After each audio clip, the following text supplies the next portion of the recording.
حضرت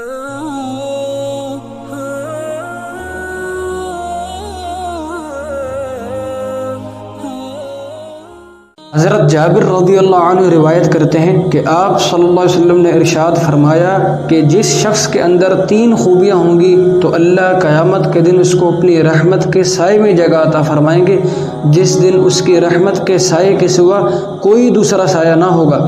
سب سے پہلا، کمزور لوگوں کے ساتھ نرم برتاؤ کرنا، یعنی ان کے ساتھ مہربانی کا معاملہ کرنا، اور دوسرا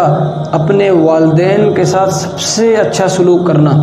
یعنی ان کے ساتھ نرم برتاؤ کرنا، نرم گفتگو کرنا، نرم لہجے میں ان کے ساتھ بات کرنا، اونچی آواز میں بات نہ کرنا، تو اللہ اس کو قیامت کے دن اپنی رحمت کے سائے میں جگہ عطا فرمائیں گے۔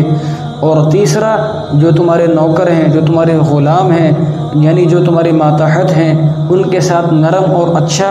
اور بہتر سلوک کرنا۔ جس شخص کے اندر یہ 3 خوبیاں ہوں گی تو آپ صلی اللہ علیہ وسلم کا فرمان ہے، قیامت کے دن اللہ اس کو اپنی رحمت کے سائے میں جگہ عطا فرمائیں گے۔